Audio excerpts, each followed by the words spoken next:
What is up, everyone? Welcome to the Football Chatbox. Today, I'm joined by a very special guest, making his first guest appearance on the channel as well.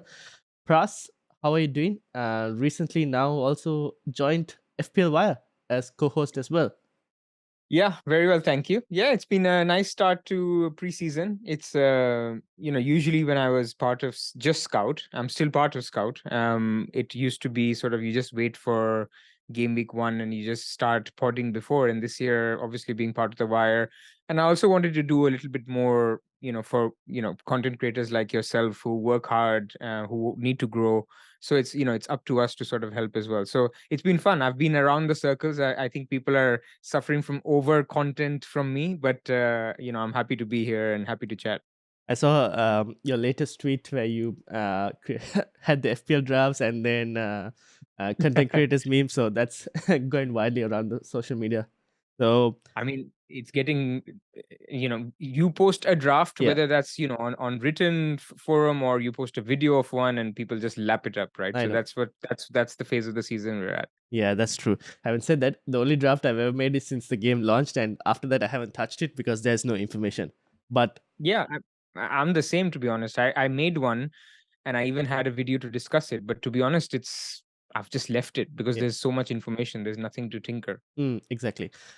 So today's video, we're going to be talking about tips for a strong start in game week 1 and going forward as well. Now, this video for anyone who's watching will help you probably this season, but maybe even like next season also, unless the game drastically changes. The tips should generally help you in most FPL seasons. Um, One thing to add is we'll cover a few different points, and it'll also be available on audio as well, on anyone who wants to listen on audio platforms. So you can find it there as well. The links to all of that will be in the description.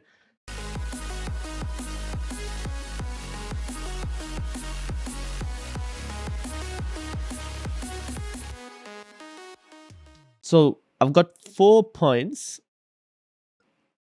in terms of how to get a good start in FPL. So I've got analyzing preseason, which fixtures to target when building a squad, chips and how they impact our plans, whether that's wildcard and bench boost, and then template team and managing / diversifying risk. Now, we've all seen or we know people, it might have happened to us as well, where you start, you don't get a good start, and then you're like, oh no, my team is not great. You hit the wildcard button in game week 3, and you've lost one of the most powerful chips in the game as well with that. Now, in previous seasons, we've had a extra free hit just chucked in there, wildcard in the middle of the season to try and refresh your squad, but this is probably back to maybe how a few seasons used to be, where now you need to, that first wildcard is key, and when you wildcard is also very key. In a way, it's a good thing because people cannot reset to a good team somewhere down the game week 16 or 17. So having a good start, like the theme of this podcast, is good or will be important. And like you said, the wild card will be important on when you sort of play it, because you will then live with that team that you play out of wildcard 1 for maybe 20-25 game weeks, which is huge, right? So it's going to be important. Yep, exactly. So let's start with like the first dot point. So analyzing preseason.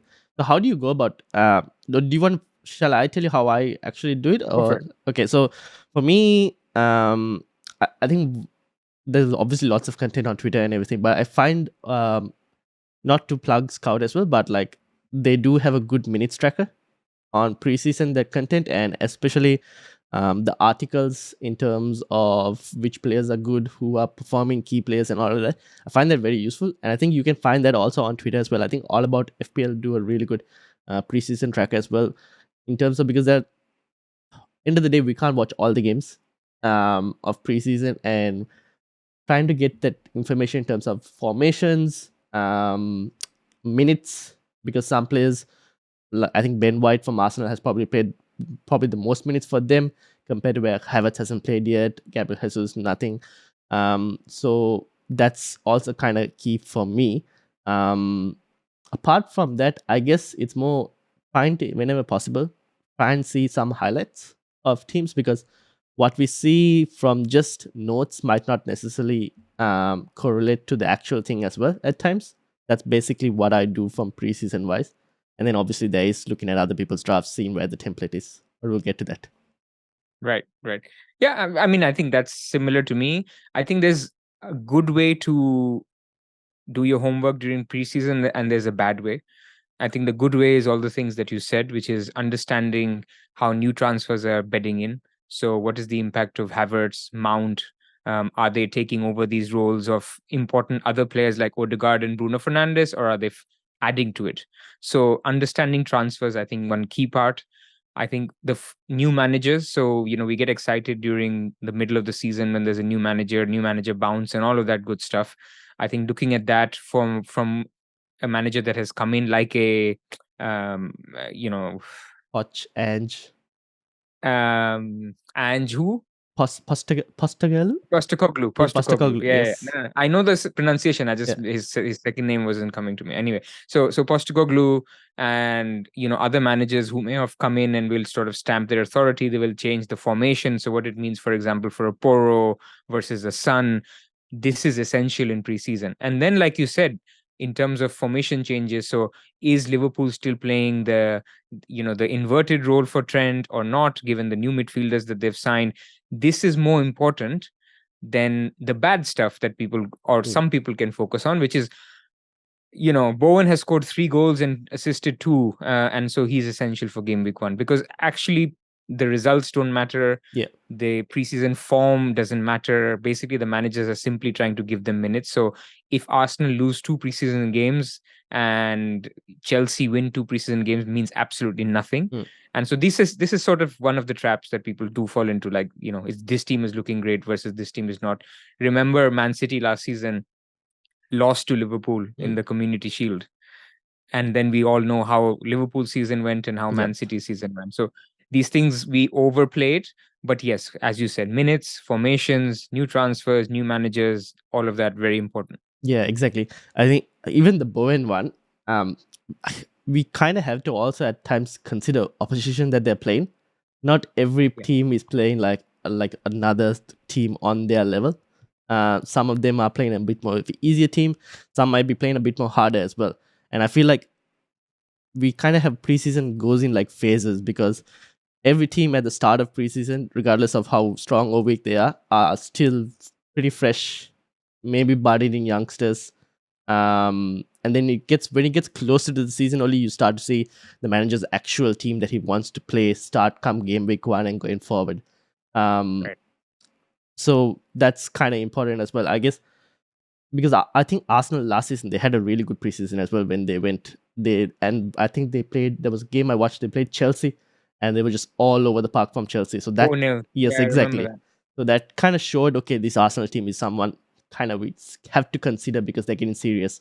Now again, a lot of new managers from big teams, new transfers for a lot of teams as well, and also transfers going out, because looks like Liverpool are losing a lot of them midfield as well by the looks of it.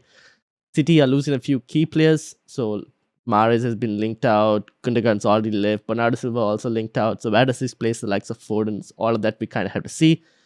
And also City in general haven't been the strongest teams to start the season. They take some time, I think, to get going, and after they get going is when like it's harder to stop them. So those are few things I guess we kind of consider in preseason.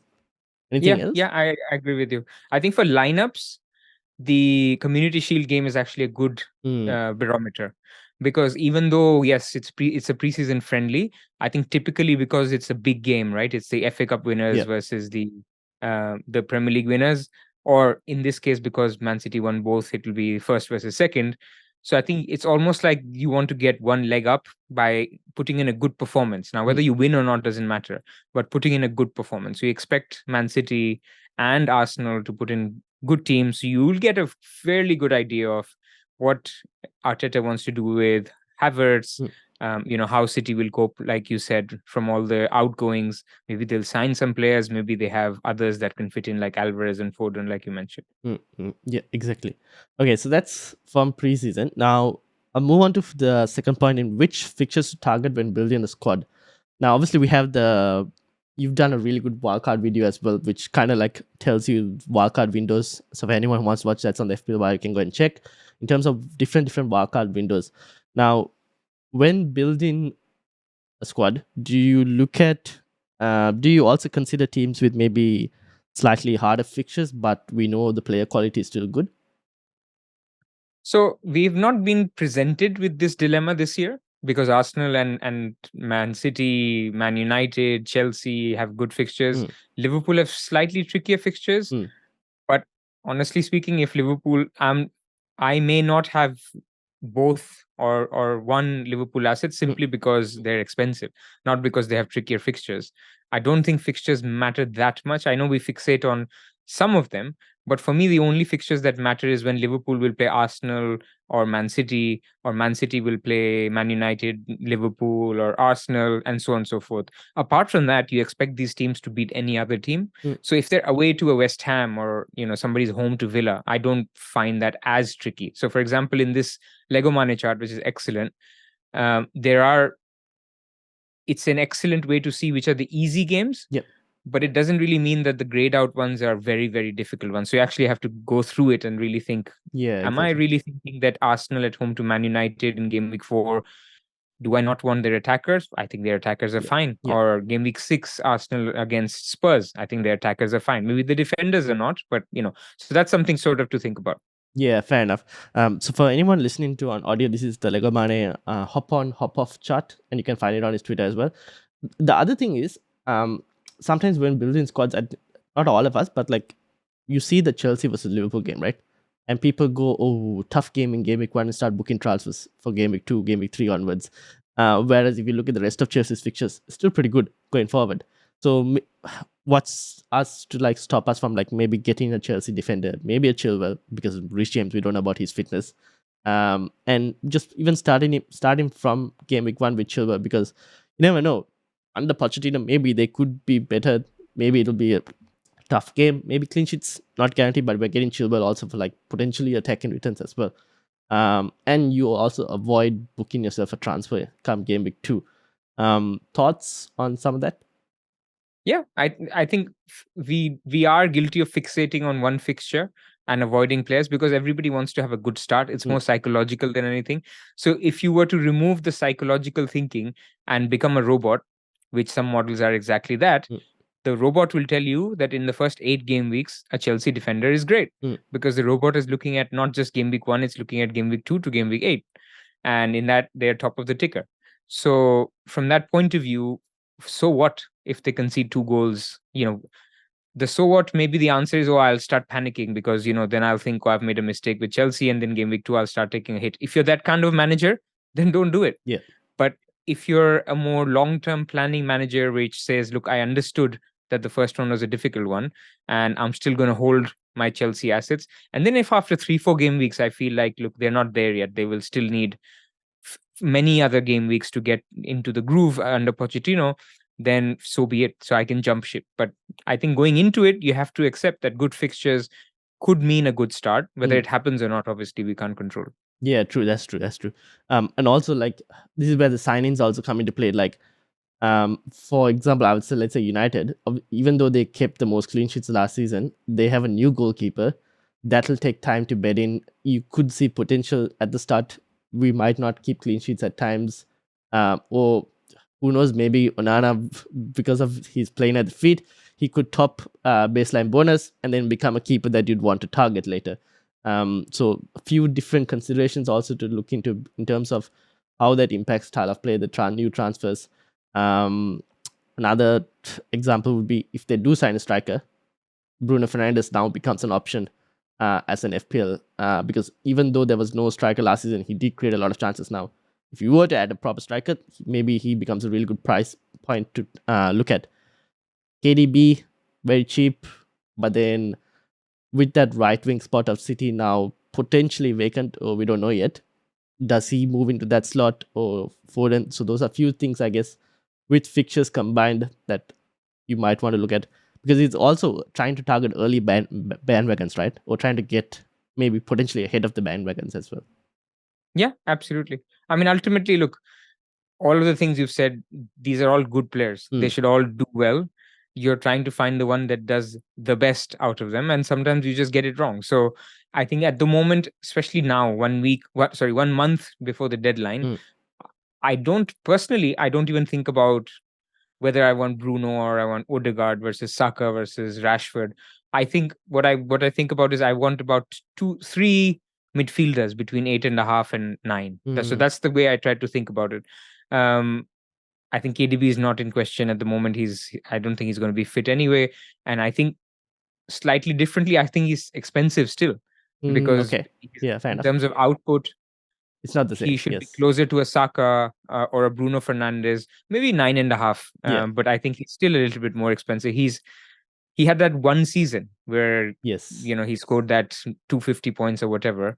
He's never done it Yeah. apart from that, and even less so now that he is more XA than XG. To get 250 plus, you need to have goals. You need Mm, to score the fives, and you need to get the bonus. And all of that becomes difficult when you have a striker who's scoring a brace mm, every other game and taking 3 bonus. So he's a good asset, obviously, and sometimes people would confuse him or his FPL potential with his true football potential, mm. which are not the same things, Yeah, right? fair So, enough.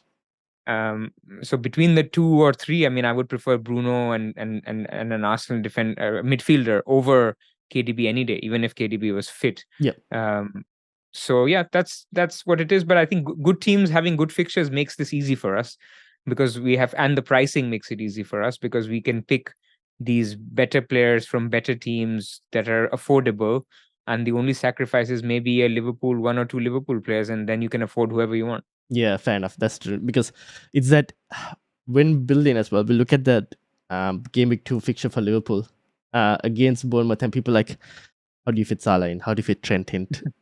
This is where you go into like the whole booking the transfers as well. Maybe you start with a Trent and then go to a Chelsea defender. Stuff like that has been like I've seen people discussing about that as well.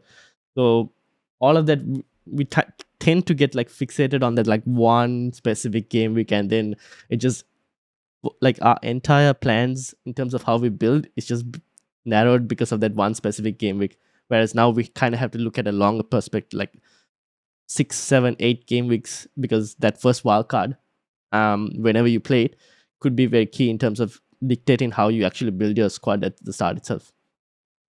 Yeah, absolutely. I think that's the exact way to think about it.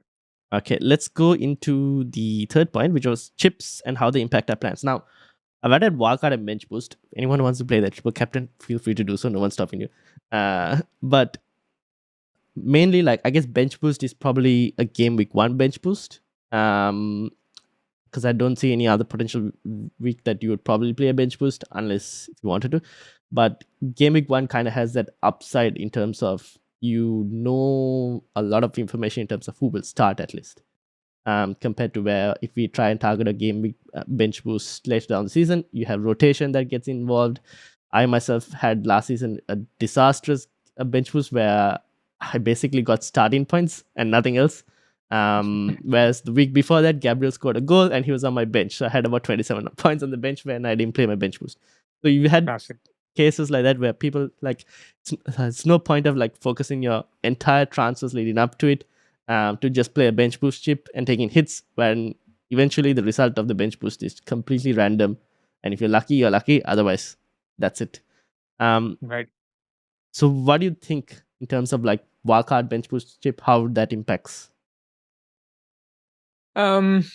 Look, I think we overplay the bench boost chip a lot. Mm. The bench boost chip is, usually 20 points, and a lot of people take a hit or maybe even 2 to get to that. So even if you played it in game week 1, you can expect, 8 appearance points, maybe a return. So 12 to 13 points, and that's okay, because the advantage is not just comparing the bench boost now to bench boost later. The advantage is later everybody will be holding their wild cards because they'll want to wild card just before bench boost to Mm. get that perfect team. You can use your wild card whenever you see fit. So it gives you that freedom, and maybe that will give you the 7-8 points edge against others. So you'll make up this delta Mm. of, instead of 20, you got 13, but you got your wild card at the more optimal time, and that gave you the edge for 10 more points. So there is no straight answer for bench boost. I think it really depends on I think for me, the disadvantage is that you probably have to wildcard out of it. So you have to Yeah, wildcard that's in the thing. 2, 3, or 4, whereas it may be a little early to wildcard there. So you're not only using one chip, which is bench boost, you have to use also the wildcard at a time which is earlier than expected. Yep. So these two in combination, I don't love it so much. Yeah. And I think I also mentioned in my video, the problem is earlier this was more popular when it was very difficult to have a good 4.5 player or a good 5 million midfielder or a 6 million striker. But now, Brighton mids are 6.5 million. Us, Newcastle defenders are 4.5 million. So it's a lot easier now to get to a bench boost team and a really, really good bench boost team. So that makes it a little bit more appealing to hold it and wait for a time when you have double game weeks, 15 players from top 8 teams. That is just too good to sort of turn down for me. Yeah, I think since last season, because of the way the pricing works now it's better. Like you can actually have like a strong squad of like 15 players and then play it in that week that you think you have really good fixtures where doubles get involved as well. Because you want to try and maximize it. It might not turn out to be the same that you expected, but you're trying to like get that optimal bench boost if possible. Exactly. Wildcard, now we touched on it earlier, whereas before people were able to reset their squads kind of like in the middle of the season. Now this one you can't. This one you have to, after your first wildcard, that before you can play your second, it's like about, like you mentioned, 20 to 25 game weeks, maybe depending on how doubles turn out and everything. And we don't know, we might not even get as many doubles compared to last season, depending on how many. This time I think probably just the cup fixtures, because of that we might get doubles, but if there is nothing else that gets postponed, which should be a normal season, hopefully. Yeah. So that's where getting, I guess, a strong start kind of helps in terms of you're not forced to play that wildcard in game week 3, game week 4 because you've not done any research, or you've just gone auto pick or like and changed a few things and then like, okay, I'm ready for this team. Right. So in terms of analyzing windows, now you've mentioned a couple options there, like in your video as well, like in game week 11, there was game week 9, I think, after the second international. 5, 9, yeah, 11, 16 and 19. Yeah, those were my 5. Yeah, so in terms of that, like, how do you decide when is the best wildcard period, like wildcard time? Do you just look at the fixtures and be like, okay, this is when I want it, or do you also like analyze as the season like goes a few game weeks in terms of how your squad is looking like as well? I think you need to have a plan, I always have a plan, but it doesn't mean I stick to the plan 100%. So what I know, for example, this year is I don't want to play it early. So if I can avoid it, I'll avoid it at least until game week 9. If I reach game week 9 and I see that my team looks okay and I've made decent picks and it's not a shambles, then this particular year I would like to push it as much as possible, because there is a blank that is confirmed in game week 18. So maybe why not wait even till game week 19 ahead of AFCON and after the blank for Haaland. So ideally I would wait till game week 19, but it's not always possible. Yeah. Because when you start out your game week 1 team, you think you know a lot, but you find out a lot later. We thought that Liverpool will be amazing last year. It didn't turn out. We thought Kane could be better than Haaland. A lot of players picked Kane over Haaland in game week 1. It didn't work out. I mean, Kane was great, don't get me wrong, but Haaland was something else. So big at the back was huge in game week 1 last year, but it was not. So it's things like these where we think we know, and obviously it's based on good stuff, but it turns out that we don't. So if that is the case, then I'm open to wildcarding anytime. And I think that's what the attitude should be. But when I build my team, I will build it for the long term, which means that I won't mind having some Chelsea players, even though they have a difficult game week 1 fixture, because I want them at least until game week 9. I don't mind not going for a Trent at the moment, or maybe I will, because going for a Trent means that maybe even after game week 8, I'm not worried about Liverpool's great fixtures after game week 9. So, and if I do go without Trent, then maybe I need to have a plan to go, how do I get him back? Because I will need him if I don't wildcard in game week 9. If I'm going for a Man United pick, if I'm going for a long-term wildcard, then I'm not worried to go for more Man United players, because even though they have little bit of a tougher first 5 games, but after that their fixtures are pretty good. So it's stuff like that. So is my horizon short term or long term? This year it's long term. Many other years it's short term, because for example, even last year, I knew I will wildcard by game week 9 because the swing was so strong Yeah. between so many teams. I forget now what it was, but it was so strong that I knew I will wildcard by game week 9. So as it turned out, there was the Queen's passing in game week 7, and everybody ended up doing game week 8 or game week 9, which is fine. And we anyway had this game week 16 wildcard last year, so everybody had to play it by game week 8 Yeah. or 9. So last year there was this thing of I have to play it early. This year, at least my thinking is you have to save it as long as you can, because you've been gifted with good teams with good prices, having good fixtures. So there shouldn't be a need to panic play it. But who knows? I mean, in game week 3, 4, without Salah, a lot of us might panic and say we need Salah, and Chelsea are looking amazing. We need Sterling. If there's like multiple changes that requires big surgery, then I think playing it soon as well is fine. Yeah, that will all depend on how the premium players step up. Last time the premiums didn't step up, which is why we were like, oh, we had so much money and we were able to put all of these players in. The moment one or two extra premiums apart from Haaland step up, that's when it causes so much chaos in the community, and people like, oh, I need to fit this guy in, I need to fit that guy in, and you're like, because right now you have people with drafts with no Son, no Salah, potentially no Trent as well. And that's big value like stored there, and getting them is not easy. It's not a 1 or 2 move to try and get them in and have Haaland as well in your team. So it does require a bit of flexibility in terms of your squad as well, where you previously mentioned you want to like those 2 or 3 players in the midfield at about like 8 to 9 million. That kind of gives you a bit of flexibility to either downgrade in one section and upgrade in another as well. Exactly. Yeah, so that's kind of important, having flexibility, I guess. Especially another thing I try and do is like I try to keep at least like 0.5 in the bank as well sometimes when starting, because again, like you mentioned, we don't know what actually will happen going forward. There might be a player who emerges that we probably didn't pick up in preseason, where we go, oh, this guy's a really good FPL asset, and you kind of want him. And so if you're like no money in the bank, maybe trying to get him might not be easy, depending on who you have to like remove or to get him. So having a bit of money in the bank could sometimes help as well. Yeah, I think so. On the money left over in the bank, I have slightly different view, and my view is basically that I will, knowing myself, I will not be making any transfers after game week 1 unless there's an injury, right? So even if, let's say, I get it wrong, I went for Martinelli and I should have gone for Foden, and Martinelli has blanked and Foden has scored a brace. Or actually, let's flip it. Let's say Foden I went for and Martinelli has done really well, and I needed 0.5 and I don't have it now, right? So I'm not going to panic. I'm going to keep Foden because I know I want Foden for the next 5-6 weeks. Martinelli is a good pick, so he's done well. So what? So I am of the view that, and then what I would do is I would wait for game week 2, and then I would make 2 or 3 transfers to fix it, because in that point you get 2 free transfers.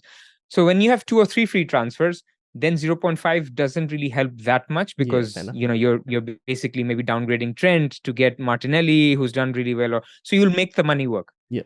So from that point of view, I think the 0.5 is slightly overrated. But what I do quite agree with is what happens is a lot of people tend to say, okay, I've got $1 million left out of this team that I really like. Let me add a better 11th player. So instead of a Botman, I'm going to buy Porro. Instead of a 4.5 million striker, I'm going to spread the money more and I'm going to get Adebayo from Luton. So what the danger with doing that is, once you spread the funds too much, then when you need to make that surgery in game week 2 to afford these players that other people have, or just new bandwagons, you've spread the money. So now you need to have 4 transfers to actually collect the money back and upgrade a Mitoma to a Foden or a Martinelli. Or let's say you want to get Trippier by game week 3, but you're on Shaw and you don't have $1 million because you've spread it on your bench. That's basically what I don't tend to do. So if I'm happy with my 11 and I've got 0.5 or $1 million left, I'm not going to spend it on the bench. I'll just keep it in my hand. Yep, fair enough. That's fair enough. That's actually good information as well, because that tends to happen. Again, if you're not playing a bench boost in game week 1, you don't really need to spend too much on your bench as well. And now it seems like we might even have potentially 4 million goalkeepers as well. So saving money there as well. You don't really need to upgrade that second keeper if you need to. Now, that moves us on to the final point, template team and managing/diversifying risk. Now, I've added managing/diversifying because I've heard a lot, like in terms of people say stay with the flow. at the start, and then later you can try your risky picks. You can try and separate from the crowd after. What is your opinions on that? I like neither. I like neither because EO is important to know what everyone's doing, but you don't have to follow them. Mm. And so that's my first view. And the second view is don't be different for the sake of being different. So a lot of people, we're talking about diversifying risk or managing risk. I think a lot of people go into game week 1 saying, I'm going to win FPL in game week 2.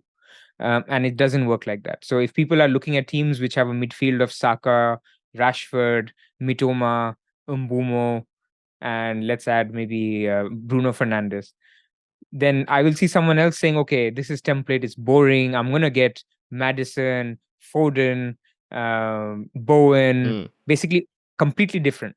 You can be different by just having 2 players different. So that's what I mean in terms of diversifying. You don't have to completely say, I'm going to go against the crowd 100%, or maybe I'm going to go against Haaland. That's basically where risk reward comes into it, where even though I think over the season, Kane could maybe, be 25 points within Haaland. Salah could be about 25 points within Haaland. That's not a risk which I'm willing to take.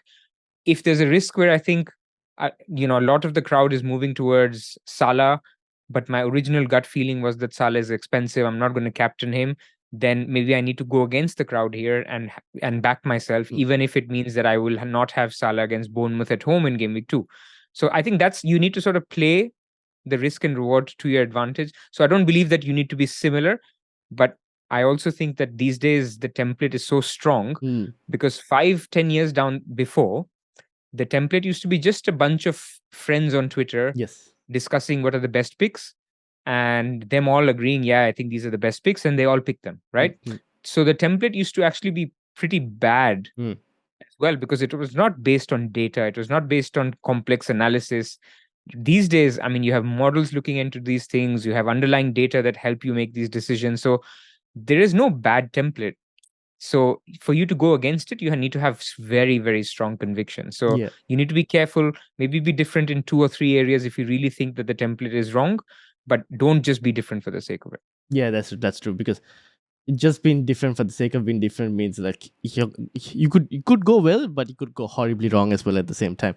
And then that's where I guess this is where your whole mental state and everything, because people tend to get affected by FPL as well. And it's like if you wanted a decent start, anything, just make good decisions, I guess, is basically what we can say. Now the other thing in terms of diversifying risk. Now, I don't know what's your viewpoint on this. Now, let's say, for example, Gabriel was the most selected Arsenal defender. Would it be fine to switch, instead of going Gabriel, you go like a Saliba or someone, in terms of that both are starting, but this is where maybe if they get a clean sheet, both get rewarded, but it's a slightly different player where maybe Saliba could do well in bonus points or could get lucky from a goal or assist. Same way Gabriel could. What is your thoughts on that? I don't agree with that because I think Gabriel is just the better defender. And it's better because he gets many more chances, many more shots on goal. So you're basically then saying that I'm going to make a bet where you have called heads and I've called tails, but the probability of heads is 60% and the probability of tails is 40%.